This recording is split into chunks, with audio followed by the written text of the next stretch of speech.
You are listening to Talk on Radio Biafra London. Good morning, good afternoon, good evening, and good night, great Biafrans all over the world.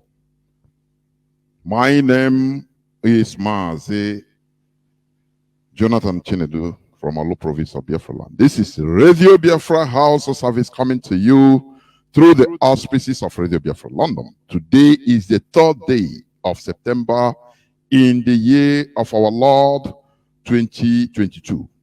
Everybody is expecting, and all of us know what program we have today. Tough Talk with our First Lady, Uchechi Okwu Kanu.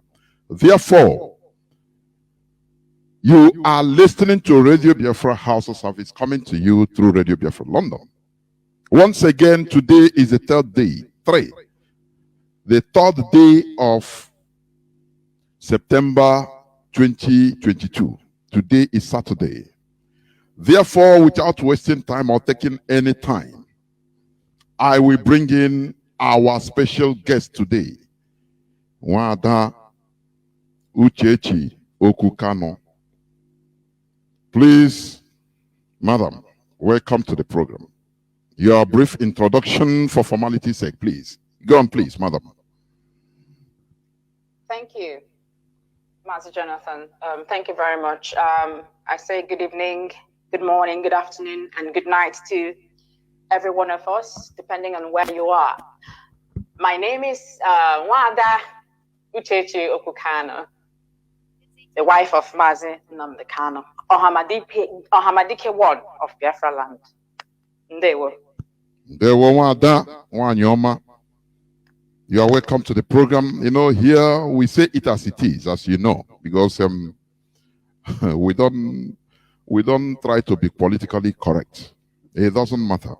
Now, let us go to the business of the day, because you need to talk to Biafrans and take some questions from me. The first question I want to ask you is this: how are you faring with your children? In this case, do you sometimes feel dejected or frustrated owing to the fact that our leader, who is your husband, passed through this same ordeal for 18 months in 2015 and is now passing through the same situation? How are you feeling, please? Thank you. We are coping.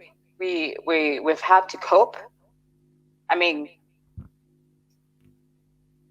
we have to, as there is absolutely nothing we can do but to survive. It is very difficult.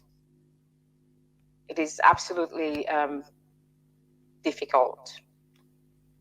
Where I have stepped in as both mother and father, especially with a young child, a young boy child, who is involved in activities that requires the participation of his father. You know, for instance, you have a child you need to take to football, swimming, even school drop-offs and pick-ups. But his dad is not available to do all that bonding activities, and he does not understand why sometimes. And sometimes he's upset that I'm the one picking him up from school, you know, hoping that he will be bad. So it is very difficult to answer your question. And actually, he met his father for the first time when he was 3 years old. So you can imagine the difficulty he has had to live with the fluctuations associated with his father's presence. Dejected, frustrated, absolutely yes. I do feel frustrated because I never envisaged that this part would be this difficult and unsettling. The first time my husband was kidnapped, in fact, in 2015, it was a great shock, as I was heavily pregnant as at that time. Before you enter, because that's where I was going to ask you. Let me just put it before you go on, please. Were you at Afari Beku in 2017 when the Nigerian military invaded your home in order to murder Mazi Nnamdi Kanu, our leader? And, you know, as you're saying, it's understandable. You're a human being. We are all humans. What was your feeling concerning the whole evil episode as of that time? You can continue, please. Okay, as of that time, 2017, that is the most difficult thing I have ever had to face for months. Why was it difficult? Because I did not know where my husband was. I was on the phone to him. I was meant to travel that week, but I think I had to get something for him. So my traveling, I had to reschedule and then book it for the next week. So we were on the phone and talking, and I started to hear this sporadic shootings. So my heart skipped and I screamed, what was that? He said, he's coming, he's coming, I should hold him. So I started to scream on the phone. I was screaming because he wasn't giving me any response. So I was screaming and asking, what is going on? What is going on? This very statement I'm making should be found on BBC interview or not, which is the reason I cannot interview with BBC, except if they accept the full responsibility to air a complete interview with them. They censor, we know, they censor things. That's it. So they censored quite a lot of my interviews, which I did with them on the 11th of February, 2018. In fact, they asked me a question: why haven't we heard? I mean, why haven't we been able to see you or reach you or get your response from your tweet and message? So I did explain to them that it was so traumatizing. I was haunted and tormented and traumatized for months because of that event. I miscarried because of that very day. You had a miscarriage, really, because of that event? Yes, because of that very event. So because of that, I wasn't out there and moving because I was quite ill, and the trauma was unbearable. This was a man who was getting ready in preparation for his court appearance in no due time, as we all know, but then was attacked by the same government a few days before. So after my BBC interview, I carried on with investigation and questioning as always in the background. So this is one of the challenges, you know, as feeling frustrated, and it is the uncertainty that comes with it as well. It can get one very frustrated. So to answer your question, I was on the phone when that attack took place. I was on the phone to him when it took place. So if I can continue with explaining how difficult it is and how frustrating it could be, that I do feel frustrated quite a lot of times. So I do ask myself sometimes, when I'm in so much agony, I would ask myself, what about the children who have lost their fathers and uncles and in the course of this struggle? This was some time ago. That was before I started to fall into or every question started to fall into the line of right answer. No sooner had I asked myself this question than I realized these situations and these feelings come with the territory. And I do tell myself that we are all paying the price for freedom, and that is sacrificial. We're all paying at the altar of pain, agony, loss, great loss of our loved ones, friends, and families. We go through each day, immersing ourselves in the fond memories of them. That is also a different torture on its own. is a different torture on his own.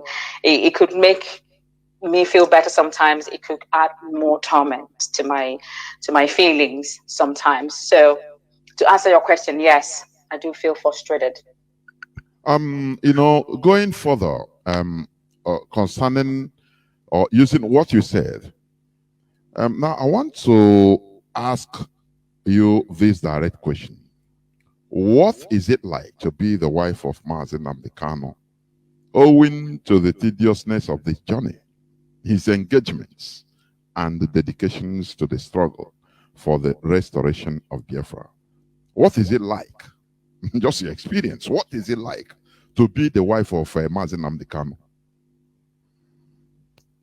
Okay, thank you. To be the wife of Mazi Nnamdi Kanu, or Hamadike one of Biafra, I would like to say that there has been two stages of what it is like to be the wife of Nnamdi Kanu. Period of this struggle and the present stage. So this very stage, 16th of September, this very September, 16th of September 2022 will be exactly 21 years of knowing Nnamdi Kanu.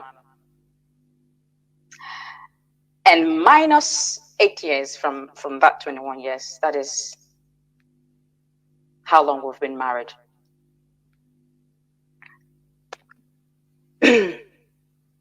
To be wife of Nnamdi Kanu, on our very traditional marriage day, he was kidnapped. He was taken from me. So just like what you see in the movies, having problems during the day of an event. He was kidnapped. And yes, he was the start abducted. of baptism by fire. Go on, please. He was taken, and who was that? Who did that? That was Owazurike, Ralph Owazurike. So I wouldn't delve into that today. Life after that is just the usual life of couples, which I will detail at some point in the future, so not today. But for today, I will say that it is very hard and difficult,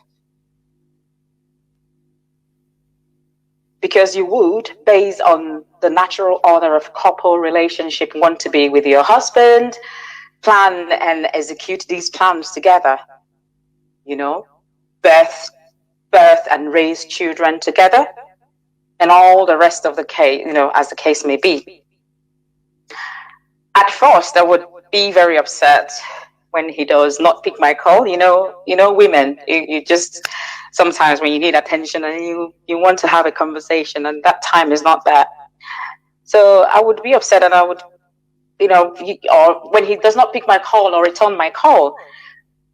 So over time, I learned to let it go. I proactively started to think, maybe he's in a meeting, because I've had to sit while he's in meetings. He will be in meetings, from this meeting to another meeting. Whilst he's there talking, I'll have to bring water, knowing that he's been sat there for hours. So having seen all that, I started to fall into line, proactively. So when he does not pick if he's away and does not pick my call, I think, okay, it's one of those meetings and is one of those interviews. So gradually it became his action plan to call me as soon as it's free. We have gone 10 days without him calling me, and I knew he was okay.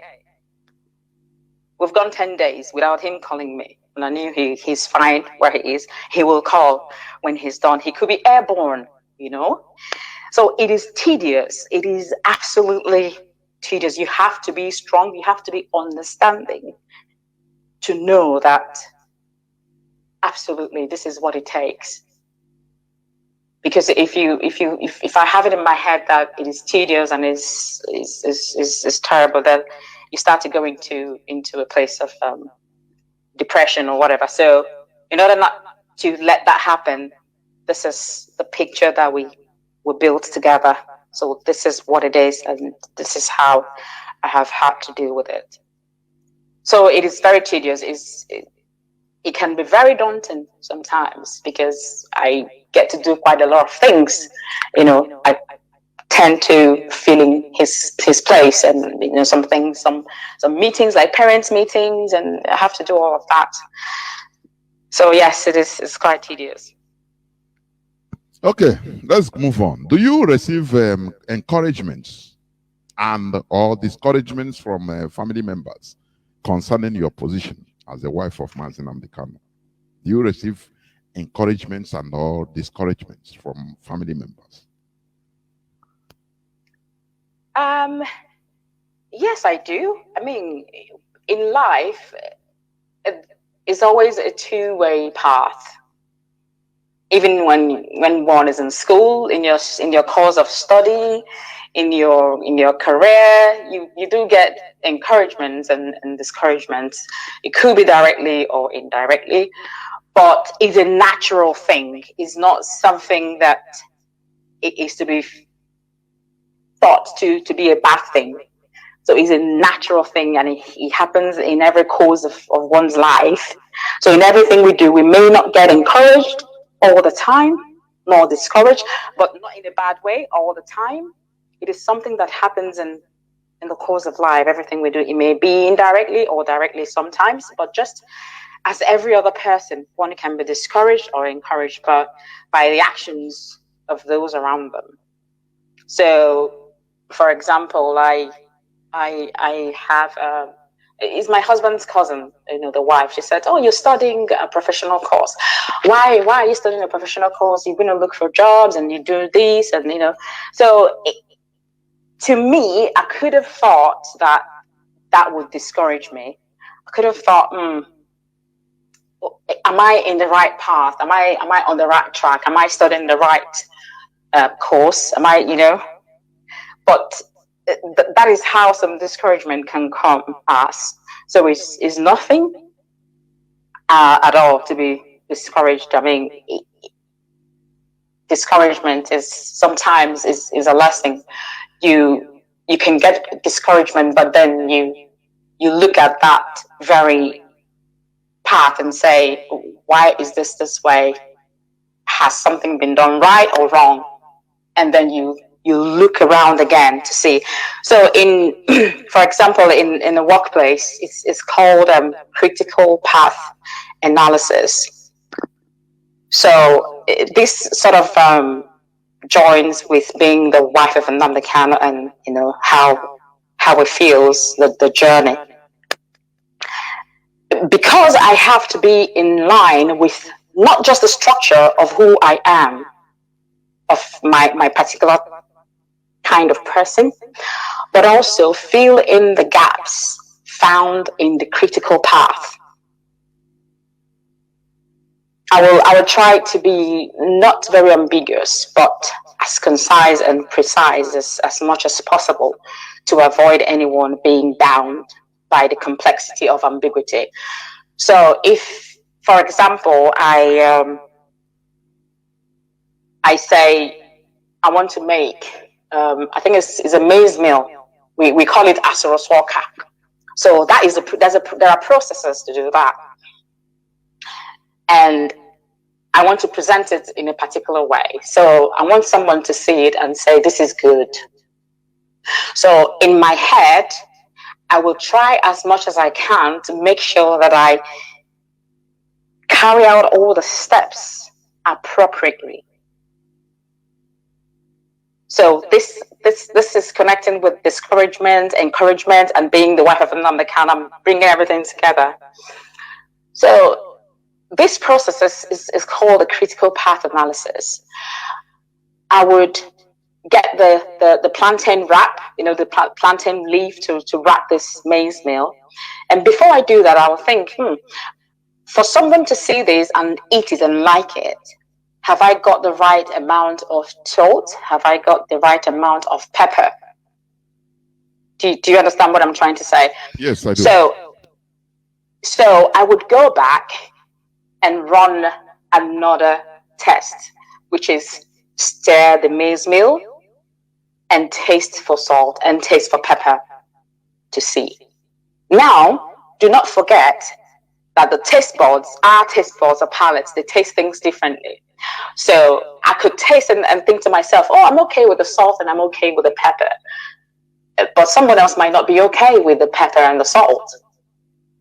So that is my critical path analysis. That is me trying to make sure that that very food turns out okay. So someone else who eats it and does not like it may say, oh, there is no salt or there is no pepper. Or someone with another kind of taste bud would say, there is too much salt and there is too much pepper.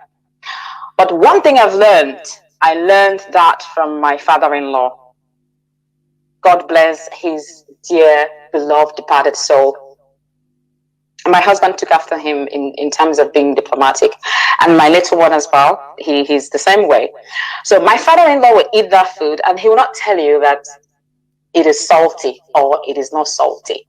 If it is salty, he will say, there could have been, there's something that tastes like too much salt in the, how did you put the salt? So that is how he would ask you this question. So to me, if he asks me that, I wouldn't feel discouraged to cook next time. I would want to cook and make it better. Do you understand? So to answer your question in terms of discouragement and encouragement, it is a natural thing. Sometimes you see things that would discourage you. Sometimes you see things that will encourage you. So it's both, is life is all balanced. Okay. Let me ask you this question, please. You know, some time ago, you briefly appeared in a so-called Zoom prayer session by some infiltrators and renegades of IPOB. Can you tell us more about how and why you were present in that Zoom meeting, please? Okay. Meeting, a prayer. It was a prayer meeting. Yes. Okay, so to explain that,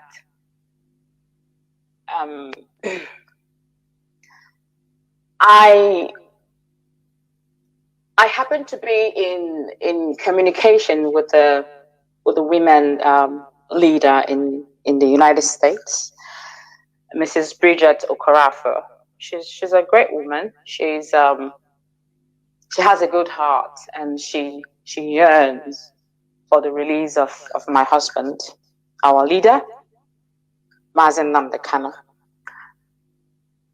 She would send me a text and say, on Saturdays, every Saturday for months, she would send me a text and said, the Biafran women are in prayer. And I would say, oh, I will raise my hands in prayers. And sometimes I would say, put me in your prayers. Because after the funeral of my mom, I had fallen so much ill that I haven't been quite myself. So at some point, I said to her that, she said to me, it's actually okay for you to join in this prayer. And I said, yes, absolutely, you're right. I should join in this prayer because it will be a great thing for me to encourage the people who take the time out of the little time they have to pray for the release of our leader, for his safety and his well-being.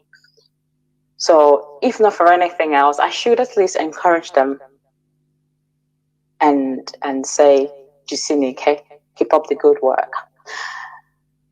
So back to your question again, these are the sort of things you would do, someone could perceive as discouragement. So if I don't do that, a few might be discouraged to say, where is the wife? She doesn't join us. To me, it may not be discouragement, because if I hadn't been told, I would not be aware of what they're doing. But because she tells me, because she tells me all the time that we are praying, we've gone into prayer now, I felt it was my obligation to encourage them. And how would I encourage them? Directly by praying with them. Because I believe that there is power in prayer with people joining hands together in agreement. It is powerful. So I said to her one of these days that I would join. And then next time again, I said, today is rough for me. I'm not able to do that. Maybe just finishing from the little one's football, and even in illness, because I have to do all of this being ill as well. So I said to her, I can't remember the month right now, but I know it was on the 5th. So I said to her the 5th of that month that I will join, and she was elated. She was like, okay, that's great. She was happy about that, which also I was very happy to pray with my sisters and mothers. So on that day, in fact, the night before that day, I became more ill. The ailment I have, I take medication, and I probably was taking the wrong medication. And it wasn't helping me, it was making it worse. So in the morning, I was just thinking to myself, how would I do today? Because I was shivering. When I walk, my feet will be hurting. And in fact, I was in bed. I was crying when my brother-in-law called me. That is Kinsley. Kinsley called me. And he said, Ogini, what is the problem? I said, this thing is not I'm not feeling any better with this thing. And he said, what have you taken? And we talked, and because he was really worried. So he called one of our uncles, their uncles, and brought him on the phone, and we spoke, and he asked me a few questions, and we talked about a particular thing I needed to take. And I quickly ordered immediate delivery for that, in fact, to collect in the store. So I had to go collect that. I took it and I felt better a little bit, but I was still feeling very dizzy. I can't walk without holding on to things. And then I thought to myself, can I actually attend this prayer? But because I have said I will be there, I had to be there. So I joined on. I was called in, I think it was via Zoom. I had a blanket over my head because I was very, very ill. Because when I'm ill, is all tears that falls off my eyes. So I got on. I was brought in, and we prayed, and I encouraged them with the word of God and affirmed the power in prayer, and we prayed. And that was the first time I actually put together the death of my mother and the incarceration of my husband and my illness at the same time.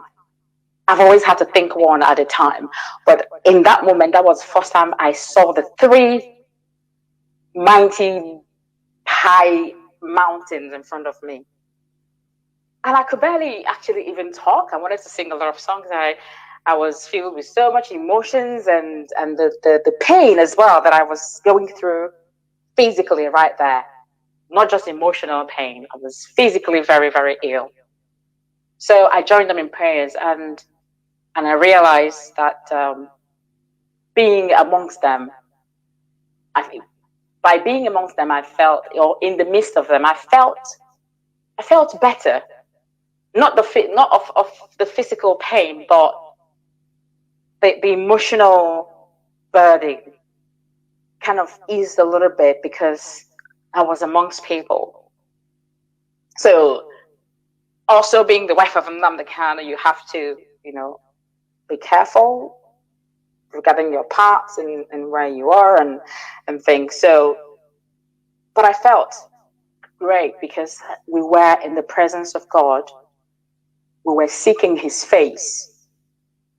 So I made a very few speech, and I said I would be there. I would always join them once in a while. If it's once a month or once in 2 months, I would join, and then that I like the fact that they come together to pray. That shows commitment, and the fact that they understand that Nnamdi Kanu is suffering where he is, and he needs the intervention of God. It's also great, and for us all to pour out our hearts, asking God that for Nnamdi Kanu to be where he is today, that alone is righteousness onto his path. Nnamdi Kanu, for being where he is a righteous man. And because of that, God will hear our prayers. And after saying that, I went on mute. And in fact, I went on mute instead of going away, and had to tend to the little one. So at some point, I could still hear the voice and noise. I thought, oh my God, this thing is still on. So I logged off and I went off. So that was what happened. Nothing happened. I mean, no problems or anything whatsoever. And then I think the next day, I got a text from my sister's husband, my little sister's husband. He said, "Madam, can I call you? He always asks me first if it's okay to speak to me, because knowing that I was very, very ill." So I said, "Yes, okay, you can call me." And he rang me and he said, I've just been fighting and explaining to some people about something." I said, what happened? He said, "You were on a platform that you shouldn't be." I thought, oh my God, what platform is that? And he said, "The platform you were on yesterday to pray." I thought, I don't think I went there to do anything wrong. And what is wrong with the platform? So that was my question, and I will keep the rest to myself. So that was what happened, to answer your question. Okay, we move on. What do you wholesomely, what do you say about the extraordinary rendition of our leader Mazi Nnamdi Kanu, notwithstanding he is holding a British passport? He was renditioned to a country, a third country, that Nigeria is not holding Nigeria passports. So it is really bizarre in the world stage. What do you say about it? This episode, this bizarre episode. What do you say about it? It is indeed bizarre. It is mind-boggling as to how countries who are signatory to the same UN Charter that stands against human rights, these two countries, they are signatory to that very charter, the Human Rights Charter of the United Nations. But because this is currently being put through the legal process, there isn't anything that I think that is not out there, and everybody knows that Nigeria is making a fool of herself, and UK is also making a mess of herself, because these two, they are signatories to the UN Charter that stands against human rights violation. And keeping someone in solitary violation, in solitary confinement from such time to this very moment is a clear sign that these two are probably unaware of their involvement. But like I said, because this is currently being put through the legal process, there is not much I should say now. But underground works are being done, and the right feathers are being ruffled. Like the UN working group, having declared the importance of the case being resolved. Immediate release of Nnamdi Kanu, because this is a clear violation of his human rights, as declared by the UN Charter, to which Britain like I mentioned earlier, as well as Nigeria, are signatories.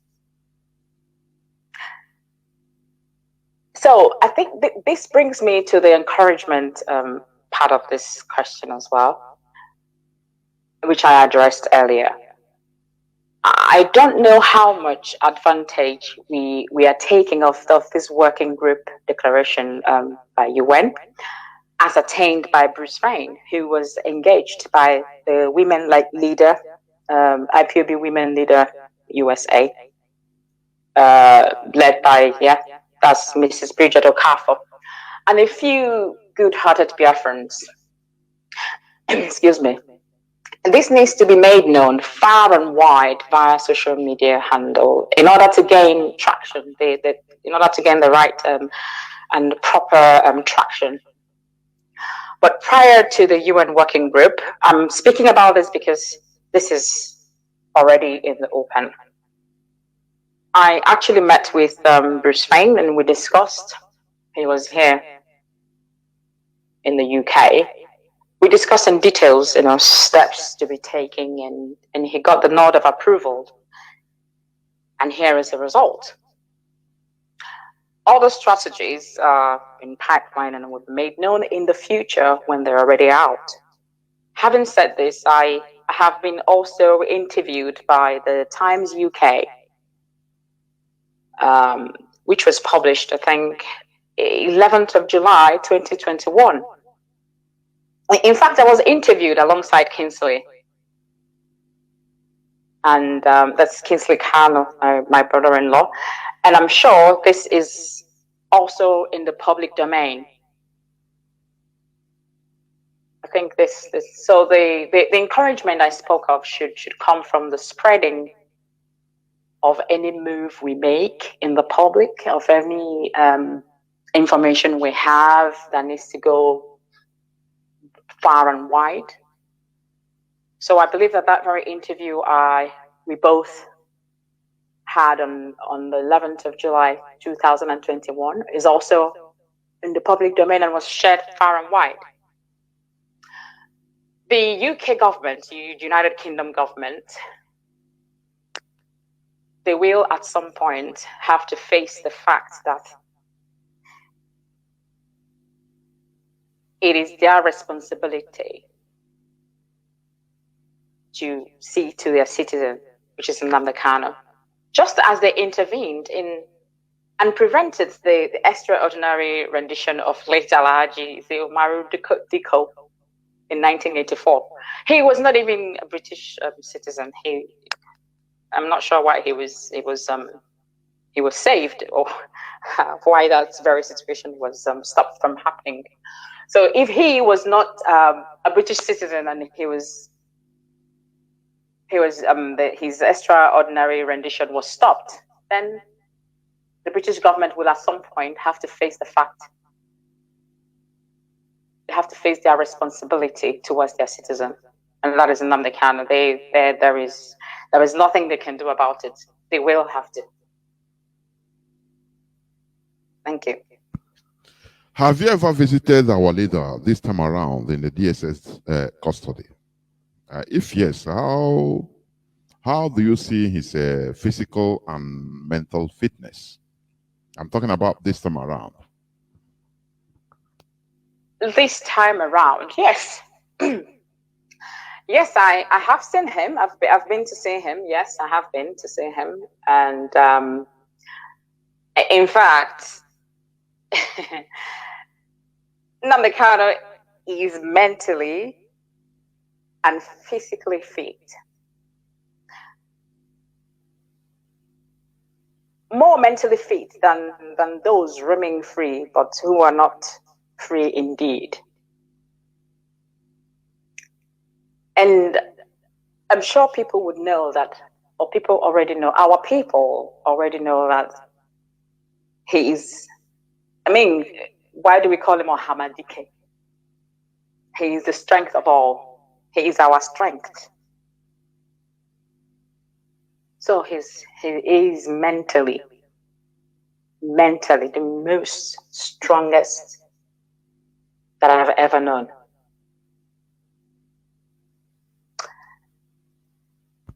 We discussed, we spoke for quite a while. We talked about his health, which is not something that people are not aware of. It's not he's healthy, but he needs a physician who would deal with his heart issues. Everybody knows that he has heart issues, and that is very, very, very imminent. It must happen.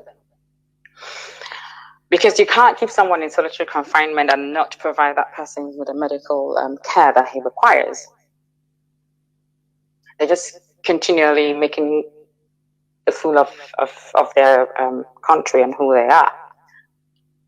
So we discussed the children, but most importantly, we discussed the struggle and other things which I could not think about. I couldn't even remember. But he remembered them all. He was asking me these and that, and I was like, wow. I was trying to remember some that I've even forgotten about. So we had our discussions, and he is as sound and clear as the crystal ball. That's who he is. So when he kept asking me these questions, I thought, oh my God. I started to praise and hail him. And I said, Ohamadike, Ohamadike, the man that speaks for the helpless, the man that saw the light and said, no, I want my people to experience this light. I praised and hailed him, and I threw accolades, and he was smiling. And when I said, Odowu, and he stood there. He is in his usual glory. He stood tall, like the demigod that he is amongst men. He stood, and he was laughing. He said, Ibiakwala, I continue to praise and hail him. I continue to sing praises of him. And he said, okay, you are my kiss of death. I don't know. I'm sure some people play chess. I'm not a very good player myself. But my husband is a good, he's very good at chess. And the little one plays chess as well. So when I came back, because I didn't have internet whilst I was there, I had to ask the little one, whoa, can you tell me what is the kiss of death? I mean, what does that mean? And he showed me the moves of what it means to be kiss of death. I'm sure I don't know if you play chess. Yes, I do. I play chess very well. Oh, great. So that was what he said to me. He said, you're my kiss of death. And I laughed. Okay, so he's very sound mentally.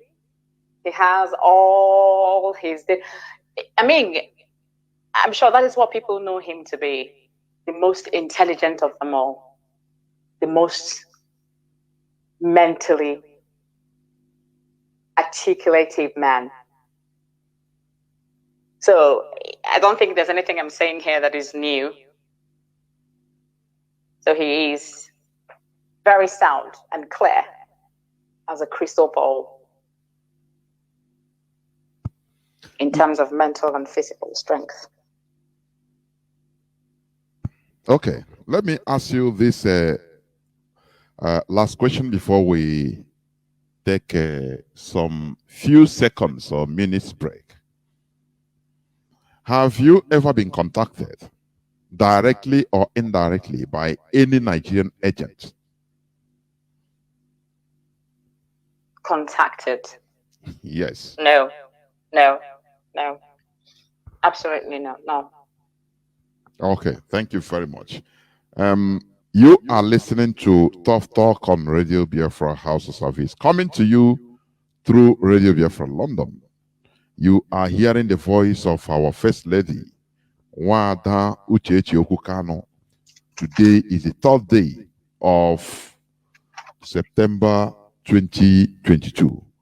We shall go into a few minutes break so that when we come back, we shall continue in the second part. Please don't go away.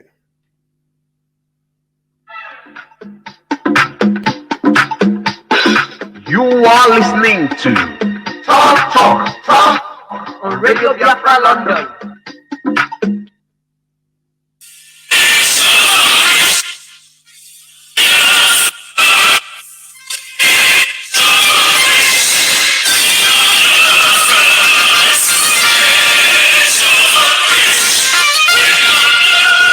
Biafra, worldwide phone call campaign that continues. BBC, a propaganda machine and racist media set up by the Great Britain to oppress the oppressed people of Biafra. BBC, your media war propaganda of 1967 that led to the genocide of over 3.5 million Biafrans, men, women, and children, did not stop us. Do you know why? Because we are the sons and daughters of the great lion from the tribe of Biafra. Our minds are made up. Your shenanigans, antics, and fake gutter media will not stop us either. We must and shall restore Biafra. Biafra worldwide phone call campaign alert continue. Now pay close attention. Be polite when you call BBC and use the following prompt when you call. Hello, my name is. You tell them your name. I am calling to ask about BBC policy of propaganda against the victims of genocide. Since you are obsessed with telling lies about Biafrans, here are 5 more questions to consider. Now, this is the question to ask BBC. We are witnesses to BBC racist coverage of terrorism, implying that black Africans' lives don't matter. Yet the same BBC rallies the whole world at the slightest terrorist incident in the United Kingdom. Here is the second question. But when it comes to Nigeria, BBC not only hides terrorist killings, but they slander the victims and survivors of terrorism and genocide. The third one. When will the grand patrons of lies and hypocrisy, the BBC Fake News Network, make a documentary about the daily slaughtering of Nigerians by Fulani terrorists and the government of Nigeria, whom you protect, so that London may plunder Biafran's resources? The fourth question. Is the oil and gas of Biafra the reason that BBC is obsessed and terrified by the agitation for freedom by the victims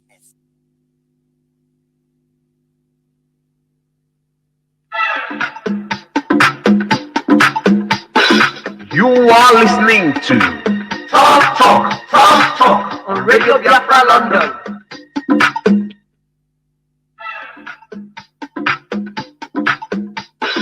You are listening to Talk on Radio Biafra London. Welcome back. This is Radio Biafra HAUSA-SERVICE coming to you through Radio Biafra London. We are on Tough Talk with our First Lady, Uchechi Okwu Kanu. That is who you are hearing her voice all over the world. Today is the 3rd day of September 2022. Therefore, we must continue to the second part of the questions, please. Welcome back to the second part. Thank you. Yeah, as I said before about you've answered the question. Now, what do you have to say about IPOB structure? What do you have to say about IPOB structure? And some people trying to thwart this established structure. What do you have to say personally? Please, go on. Thank you. IPOB structure. IPOB, first of all, the mantra of IPOB is one family. The IPOB structure that I know has been set up as the backbone upon which this movement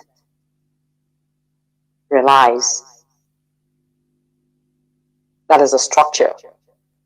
And in every organization, if you do not have a structure, you will collapse. Just as a human being, what is our structure? It is the spinal cord that you have, the spinal cord, the spinal line, your spine. That's the structure. If that is tampered with, if you have a problem with that, you will collapse as a human. You will not walk. So the structure has been set up there in IPOB. IPOB has her own structure, which is her backbone upon which she relies. There is an hierarchical organogram.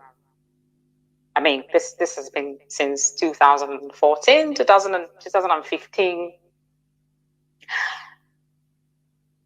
In terms of the organogram, that's what I'm talking about. The organogram has been since 2014 and is hierarchical rather.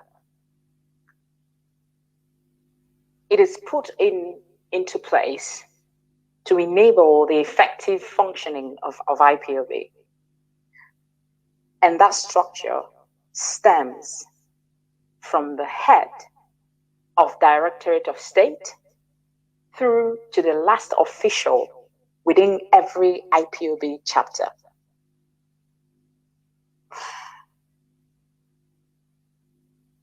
The Directorate of State spearheads some time ago during 2015.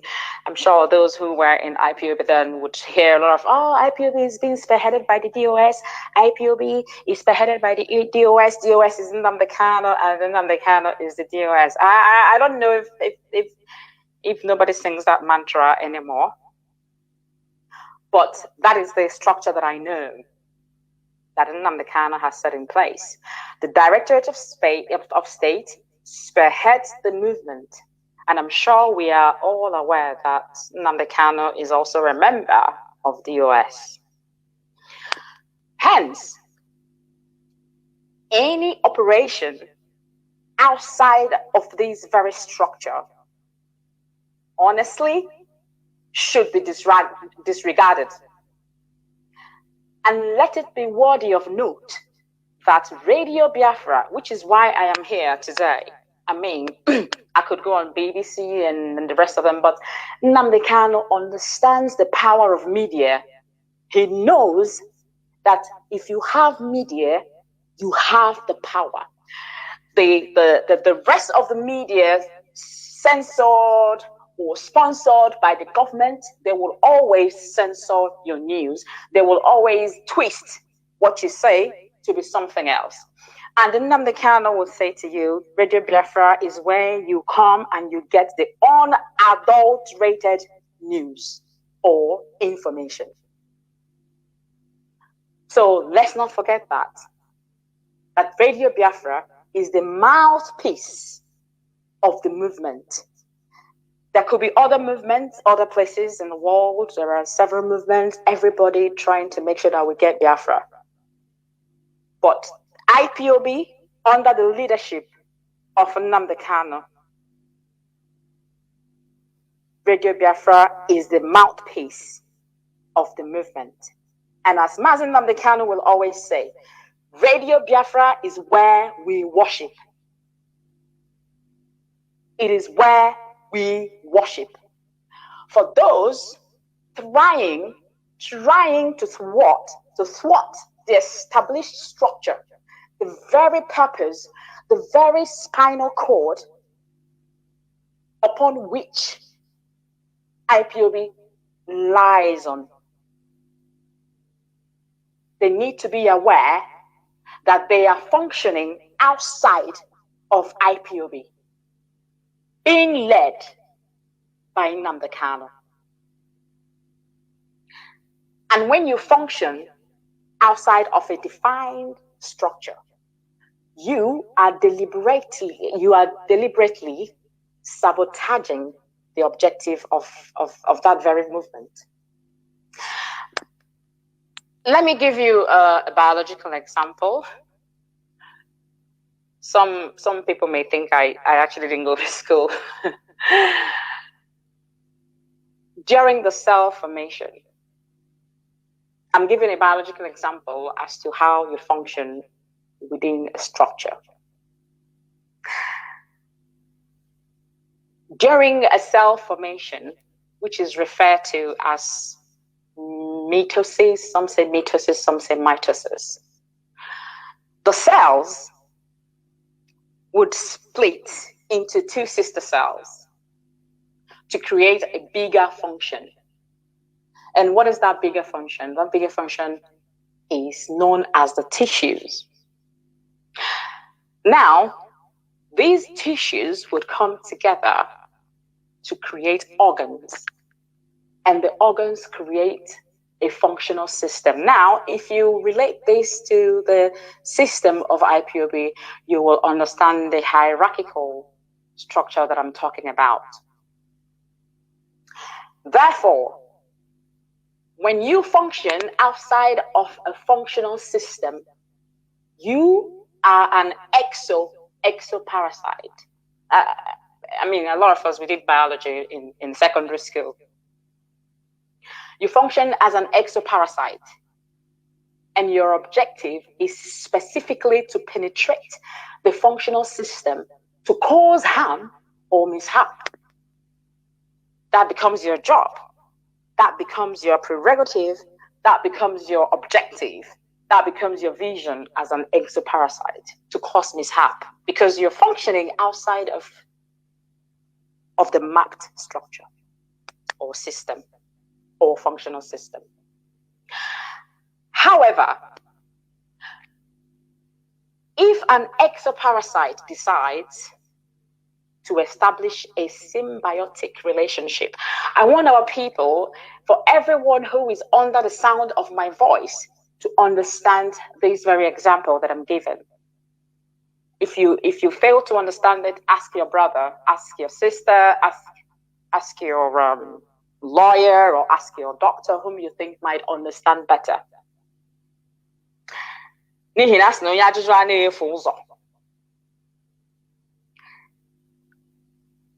If an exoparasite decides to then establish a symbiotic relationship with an already established system,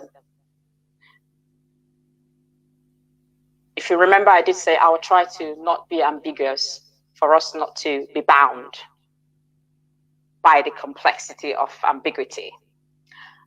So I'm trying to speak in a simple term and in a simple tone so everyone will understand me.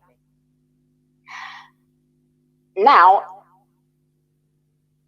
if an exoparasite decides to establish a symbiotic relationship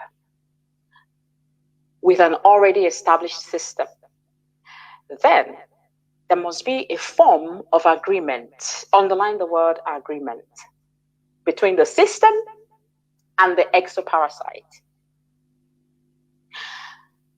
Outside of any agreement, outside of these very agreements, the exoparasite must be regarded as an intruder whose intention is to cause harm and to cause chaos. To explain this further, think about the grazing cattle, cattle. The grazing cattle and an egret. Egret is E-G-R-E-T. Whilst the cattle grazes, the egret feeds on the fleas You know, the fleas that you find on the back, on the skin of the cattle. The egret feeds on the fleas on the cattle. So they both are benefiting from their relationship. So whilst the cattle is grazing and the fleas are, you know, eating off the skin and disturbing the cattle, the egret is, as light as it is feeding on the fleas. And the cattle has no problem whatsoever because the egret is helping it. But imagine a dog wanting to jump on the back of a grazing cattle. What will happen? Of course, the cattle will, there will be a fight. Absolutely. So that is, when you try to thwart a structure, a system, that is what happens, because the egret comes based on agreements and feeds on the fleas, and they both cohabit. So I think that is my answer to for those trying to thwart the structure set by Nnamdi Kanu and his DOS members. And that is where IPOB is spearheaded from. Thank you.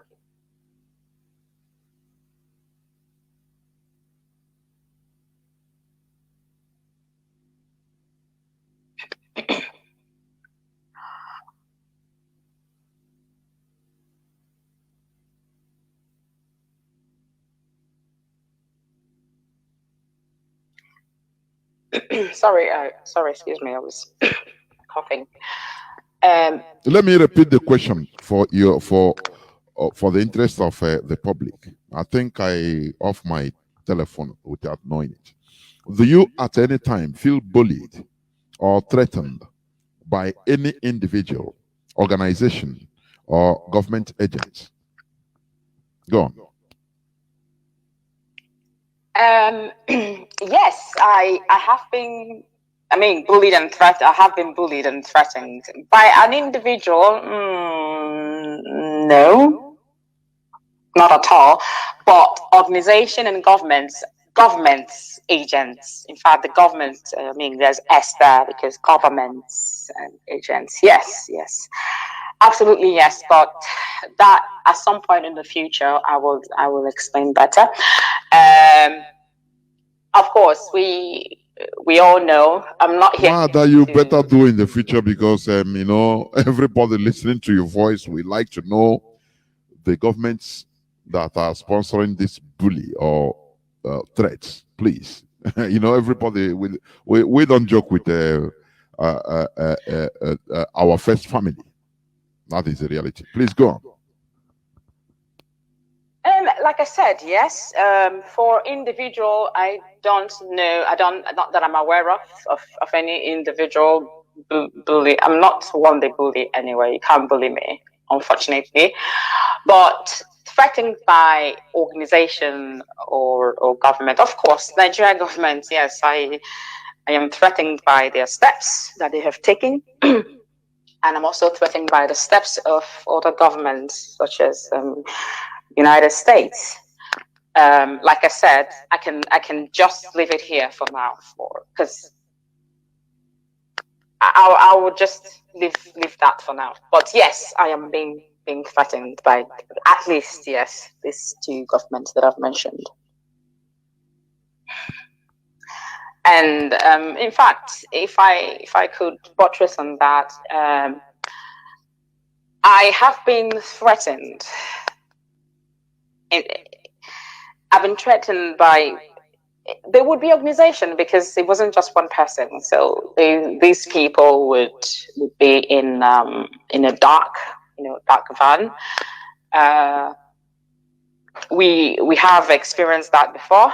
Myself and my husband, we were being watched, and we made the necessary moves that we had to. Also, since his incarceration, yes, I have noticed such movements once again, and I took the same necessary step. So yes, to your question. Okay. Now, what is your general counsel or advice to the family members of this global movement, the indigenous people of Biafra worldwide? What is your general counsel or advice to every one of us? Thank you. Thank you for that question.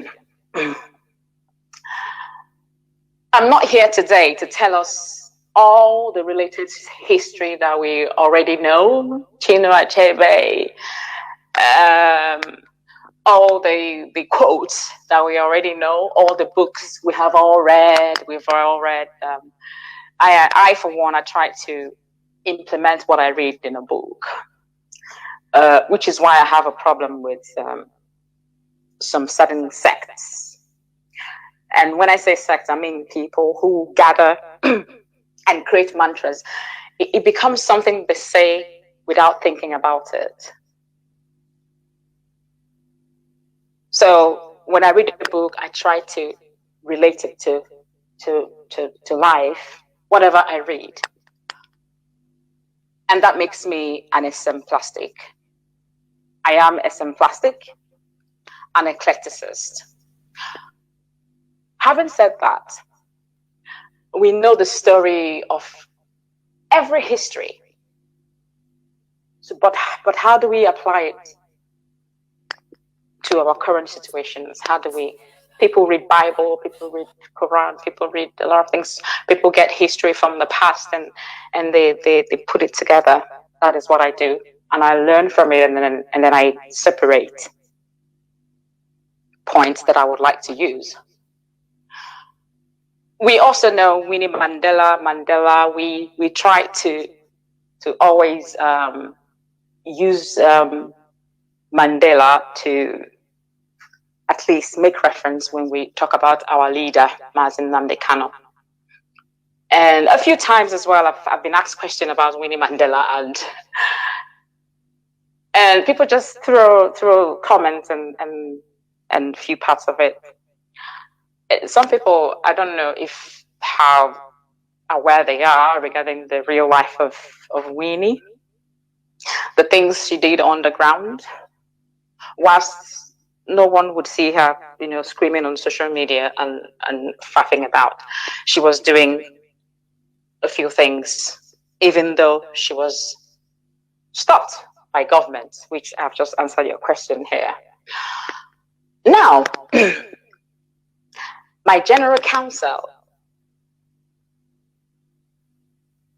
would be that as a people,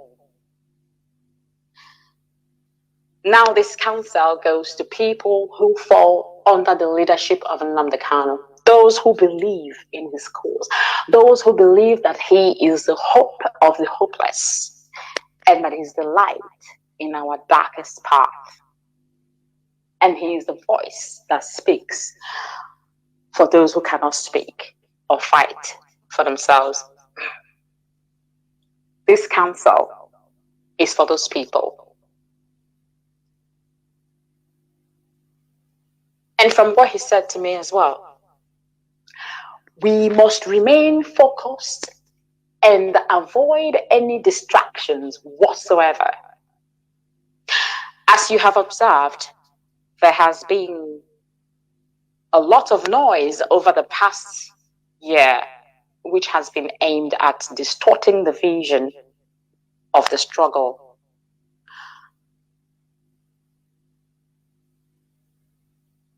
Always have it at the forefront of your mind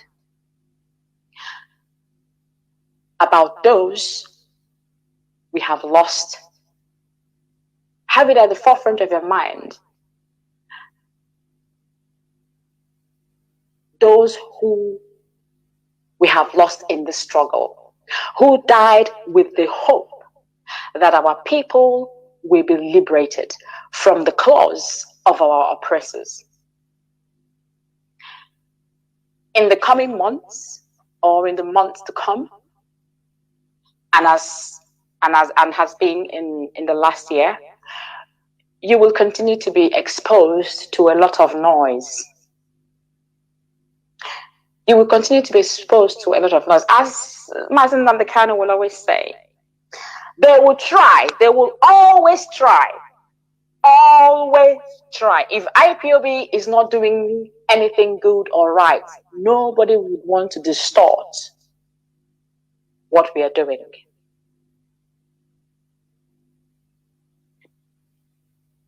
All the things he has predicted, everything, the way he says it, it happens. He made mention of, in the coming months, some of you will sell out, some people will sell out, and you will see the evidence.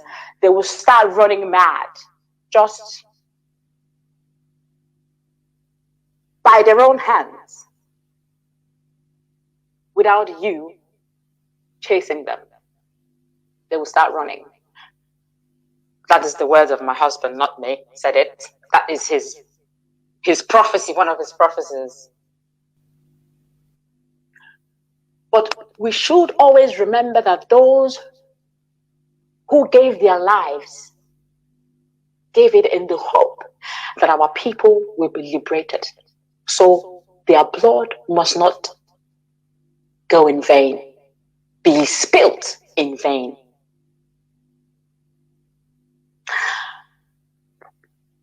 But learn to listen. I don't know, but I know that some of us have learned over the course of time. We've learned to listen. I've spoken to some people and they don't listen. And when you don't listen to me, I'll stop talking to you. I wouldn't bother. I don't have time to waste, to keep saying the same thing over and over again. Nnamdi Kanu said, listen to the words that will add value, and keep you on track and in line with the vision of IPOB led by him, that is led by Mazi Nnamdi Kanu. I can understand our people's nature of usurping authority, which has always ended up causing us damage as a people.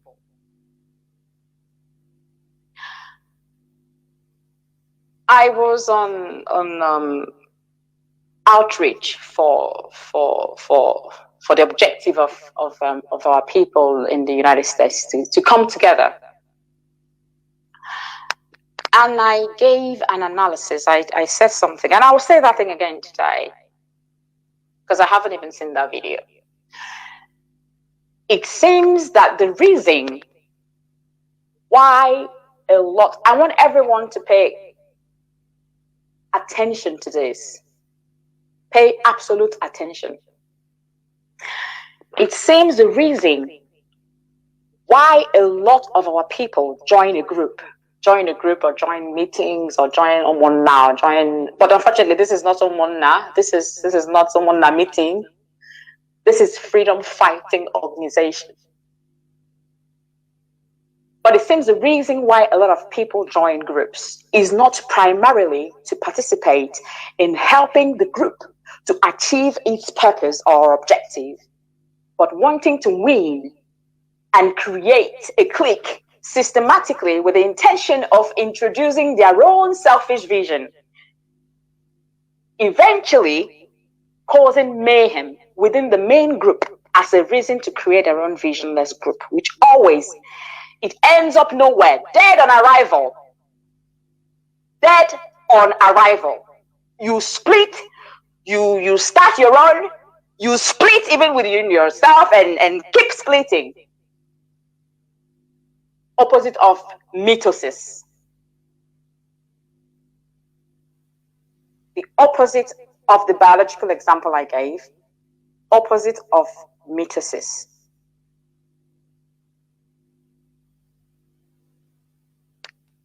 They end up maligning people from the main vision of the original group and making them visionless.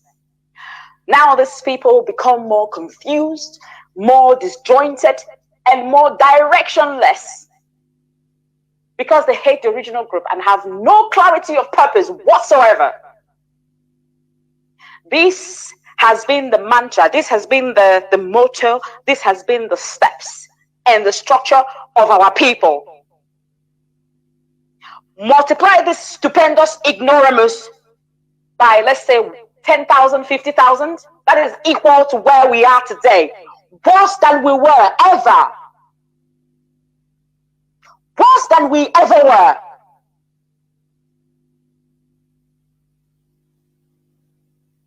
I leave you to ponder on that. I leave you to go back and perhaps listen to what I've said and see if you can make any sense of it and analyze it and try to pinpoint if that has been the case.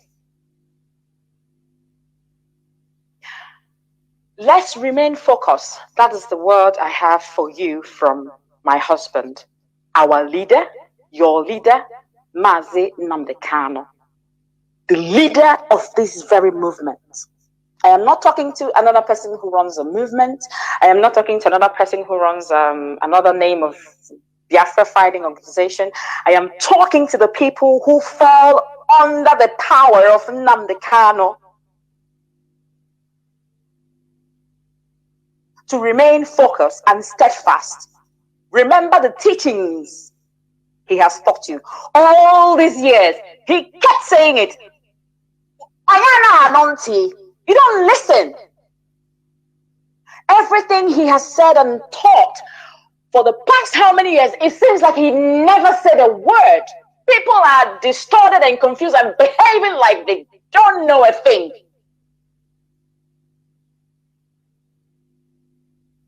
He said, you need to be strong. Be without fear. That is his word in the face of your enemies. This is his favorite quote. Be brave and upright. Upright. Wakagoto. That God may love thee. And that evil may not befall thee. Speak the truth. Eziokwu. Always leave backbiting and underground digging to make sure that your brother falls into the pit. Leave it behind. Speak the truth always, even if it leads to your death, even if it makes you appear foolish, even if it makes you appear weak.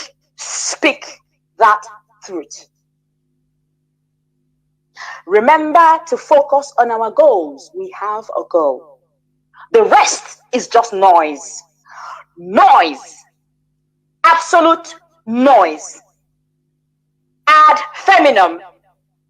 You can write this down, or you can replay it. These are Latin words. If you delve into psychology, this will make more meaning. Ad feminam, ad hominem, ad hominem fallacy, ad hominem abusive, ad hominem circumstantial. These are all noise. They are noise. They make you lose focus. Ignore this noise. And always bear in mind that there is something called power, which is the ability to alter, to direct or influence another's behavior or course of event. That is what we have. That is what every IPOB member who is under the leadership of Nnamdi Kanu has. Which ad feminines, all the people causing or trying to thwart the structure which he has suffered for, which he has bled for, are trying to thwart. They have none. Remember, this is IPOB, and we always win. Always, in the end, we win. Thank you. Dear woman, thank you very much for being here. But before you go, I would like you to also make your closing remarks using our dialects, our language. You are an Igbo woman. So please, talk to us closingly using Igbo language. Were asụsụ be anyị gwa anyị okwu ka amatakwa na ị na-asụ na ịwụ nwa afọ Igbo. Ndewo. Go on. Ndewo Mazi. As Hamadike would say, Okwu Igbo wa asụsụ eluigwe. Asụsụ eluigwe. I would have screamed IPOB, one family, IPOB, if I would get a response. But I would say that for us all. Achọrọ m ikele ndị be anyị. Achọrọ m ikele ụmụ Biafra niile. Ma ndị kwetara n'odudu Nnamdi Kanu, ma ndị na-ekwetaghị. Ana m ekele mmadụ niile nke na-anụ olu m n'abalị a.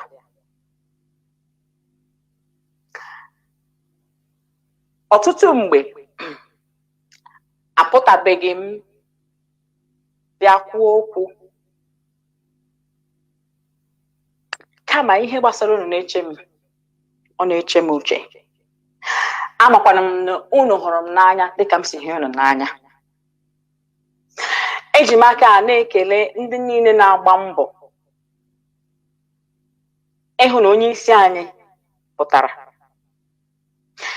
Na-ekelekwa ndị n'ebe ha nọ ma ekpere ma ngamije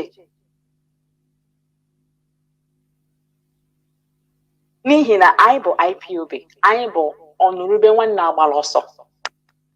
O wejiri mara anyị. So anyị tie mkpu si IPOB, anyị etie one family. Kedu ihe ọ pụtara? Ọ bụ ịdị n'otu. Ka m were aka kelee mmadụ niile n'ịbịakọta ka anyị dị n'otu. N'ihi na anyị ga-adịrịrị n'otu. Ma anyị adịghị n'otu. Oge ka anyị na-emefu. Anyị na-emefu oge.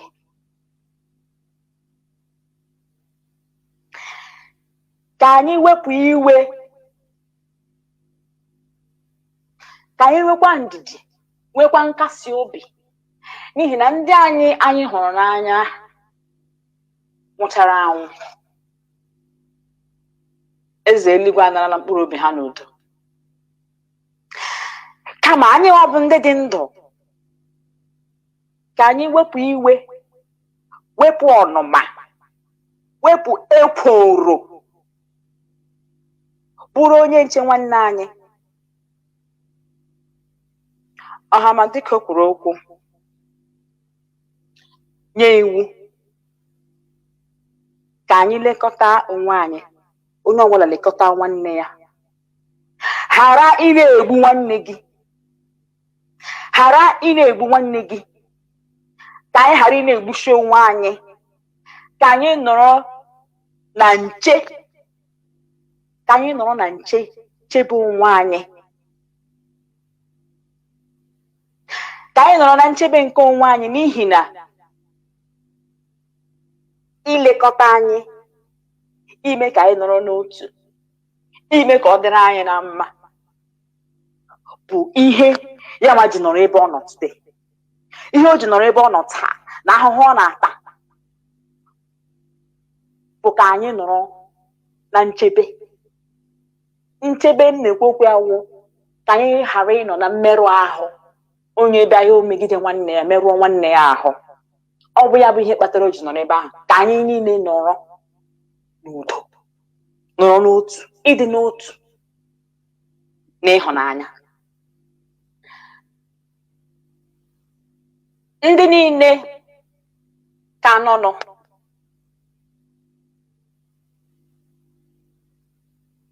na-akwado ihe ya nwa hiwara na mbụ.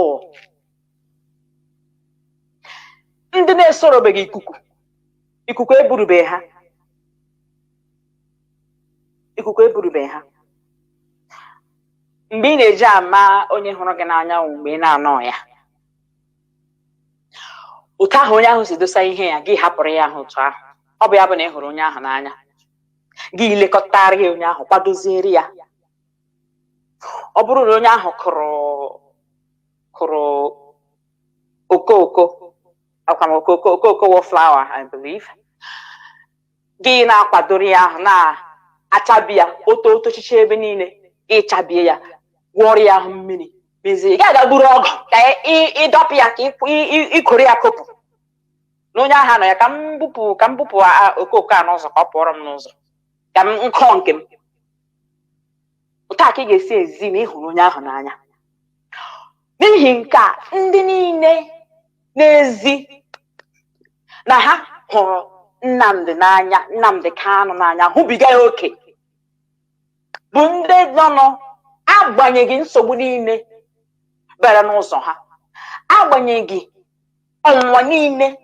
bịara n'ụzọ ha ma ha guzokwa ha ka guzogidere na ndụmọdụ ya ha ka guzogidere na nkụzi niile ọ kụziri ha ka guzogidere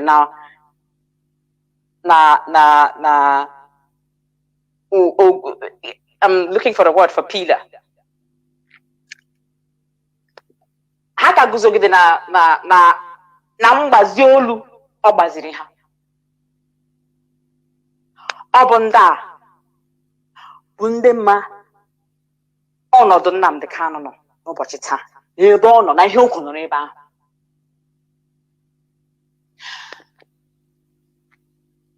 ebe ọwụ na aga m ekwu okwu a n'okwu bekee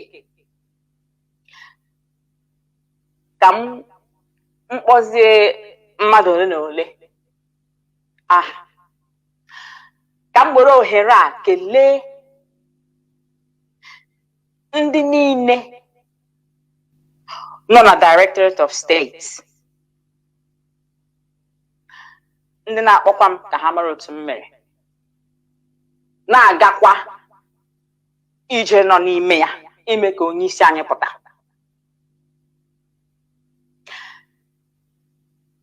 ndị niile nọ n'okpuru Mazi Nnamdi Kanu bụ Ọhamadike one of Biafra land gakwarị na ndị a na-akpọ media warriors amaghị m ihe m ga-akpọ okwu Igbo na gallant and unshakable a na-akwatu ha akwatu ha bụ oke osisi Nnamdi Kanu ọ na-agwa ya ọ na-agwa ya onye ukwu ọ na-agwa ya onye nta na media warriors were the arms were aka IPOB ji arụ ọgụ achọrọ m ikele ha ka anyị jisie ike Tweet Tuesday anyị na-eme o chetara m ya ọ jụrụ m ya ka anyị jisie ike gbanye ọkụ na Tweet Tuesday ozi ọwụla anyị nwụ ka anyị si na Tweet Tuesday mee ka ntị ndị anyị niile nwụrụ ọkụ sikwarị na Mazi Chike dozie m ọkwa mgbe anyị kwuru okwu otu ihe si na-aga ọkwa onye mbụ ọ jụrụ m ajụjụ ya unu jisi ike ka ihe ọ hapụrụ n'aka unu hapụ imebi ọ bụkwa na ibu nye unu kama amaara m na unu amụtala ezigbota ihe n'aka ya unu amụtala ihe niile ọ na-akụziri unu ọ bụkwa ya bụ ihe bụ na mmadụ ma ihe akụziri ya ihe ya esoro ihe ahụ akụziri ya na-eme ya otu ahụ ọ bịa bụ amamihe so ekelela m unu ndị nwe m ndị Chineke chọrọ mma ndị dịka echi n'ihi na echi a na-agwụ agwụ. Ahụ m niile bụrụ ọnụ ọ gaghị ezu ikele unu. Obodo eguzogide m n'ọnọdụ Nnamdi Kanu na mụnwa, na-asị ka Chineke gọzie unu, chebe unu, dozie unu, kwadokwa nzọmụkwụ unu niile ruo, n'ihi na mgbe oge na-adịghị anya, na mgbe na-adịghị anya, anyị ga-aṅụrịkwa ọṅụ ahụ anyị ṅụrịrị mgbe gara aga, anyị ga-aṅụrị ya n'oge na-adịghị anya. Ka Chineke gọzie unu niile. Ekele m na-abara unu n'ọnọdụ Mazi Nnamdi Kanu. Ọ bụ ihe anyị na-akpọ on behalf of. Ekele m na-abara unu n'ọnọdụ Mazi Nnamdi Kanu, onye ndu nke IPOB worldwide. Ndewo. Ndewo Nwada Uchechi Okwu Kanu, our First Lady. Thank you for being here with us, and I believe and hope that also in the future that you will spare your time also to talk with us or talk to us through this hallowed platform. Absolutely. Thank you very much for your time. Thank you. Thank you. Thank you. There were Biafrans and lovers of freedom. This is Radio Biafra HAUSA-SERVICE coming to you through Radio Biafra London. We have come to the end of this program known as Tough Talk, and you've had it all. Therefore, we must continue, and we must continue. Thank you for listening. From me, Mazi Jonathan, from here, it is simply good evening.